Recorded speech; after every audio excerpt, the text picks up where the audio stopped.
गांव में रहने वाला एक नौजवान लड़का पुरानी बुरी यादों को न भूल पाने और एक चीज के बारे में बार बार सोचने की आदत से परेशान था। अगर उसे कोई कुछ कह देता या फिर उसके साथ कुछ थोड़ा सा भी गलत हो जाता तो वह बस उसी एक घटना के बारे में पूरे दिन सोचता रहता।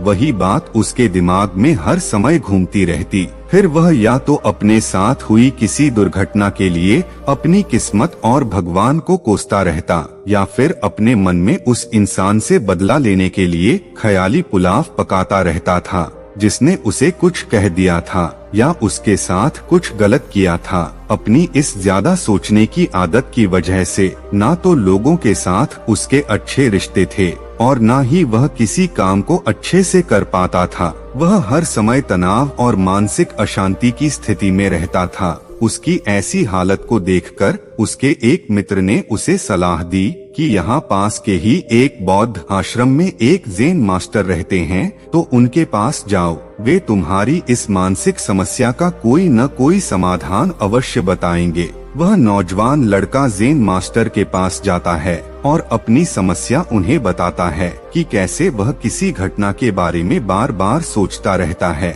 और पुरानी बुरी बातों व यादों को भूल नहीं पाता। लड़के की समस्या सुनने के बाद ज़ेन मास्टर वहां से उठकर मठ के अंदर चले जाते हैं। ज़ेन मास्टर का बिना उत्तर दिए उठकर चले जाना लड़के को कुछ अजीब सा लगता है, लेकिन वह फिर भी वहीं बैठा रहता है। थोड़ी देर बाद वह देखता है कि ज़ेन मास्टर मिट्टी के गिलास में पानी भरकर उसकी तरफ चले आ रहे हैं। ज़ेन मास्टर लड़के के पास आकर खड़े हो जाते हैं तो लड़का भी उनके सामने खड़ा हो जाता है। ज़ेन मास्टर लड़के से पूछते हैं, बताओ इस गिलास का वजन कितना होगा? लड़के ने कहा, मैं एकदम सटीक तो नहीं बता सकता, लेकिन इस गिलास का वजन बहुत ही कम है। अब ज़ेन मास्टर गंभीर होकर कहते हैं, मेरा प्रश्न यह है कि अगर मैं इस गिलास को थोड़ी देर तक ऐसे ही पकड़कर खड़ा रहूं तो क्या होगा? लड़के ने कहा, कुछ भी नहीं होगा। ज़ेन मास्टर ने फिर पूछा, अगर मैं इस गिलास को इसी तरह 1 घंटे तक पकड़कर रखूं तो क्या होगा?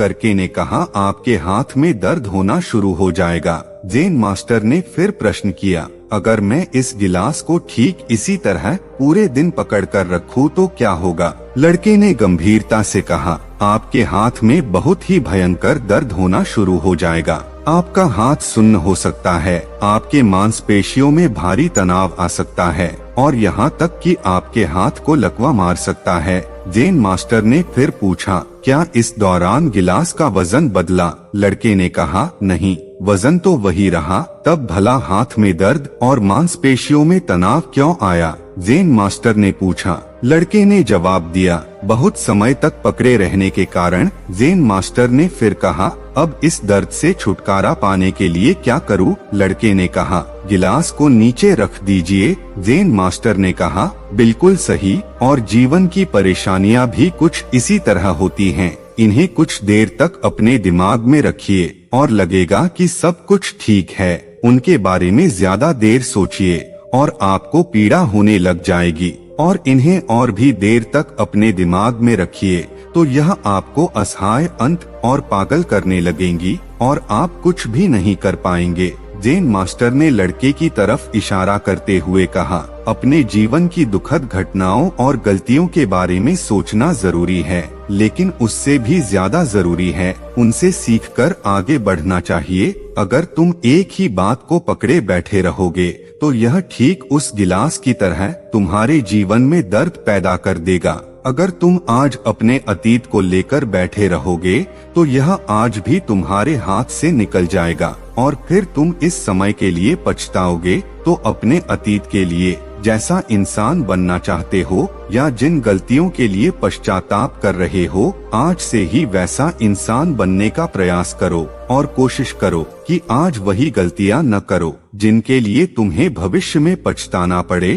चिंता करना बंद करो और अपने आज के कर्मों पर ध्यान दो, क्योंकि चिंता व्यक्ति को उसकी चिता तक ले जाती है। और इतना कहने के बाद गुरुदेव उस लड़के से कहते हैं, क्या तुम्हें समझ में आ गया कि हम ज्यादा तनाव महसूस क्यों करते हैं और चिंता और तनाव से दूर कैसे रहना चाहिए? फिर लड़के ने कहा, गुरुदेव मैं समझ गया, आपकी बातों को मैं बहुत ही बारीकी से समझ गया, इसलिए आज से ही मैं चिंता और तनाव से मुक्त हो रहा हूँ। दोस्तों, हमें यकीन है कि इस कहानी के माध्यम से आप लोग चिंता और तनाव से अच्छी तरीके से छुटकारा पा सकते हैं। दोस्तों, आगे भी ऐसी प्रेरणादायक कहानी देखने और सुनने के लिए वीडियो को लाइक करें और अपने परिवार के साथ शेयर करें और हमारे चैनल को सब्सक्राइब करना ना भूलें। आपका जिंदगी बदल दूंगा। धन्यवाद दोस्तों। बुद्धाय नमो नमो।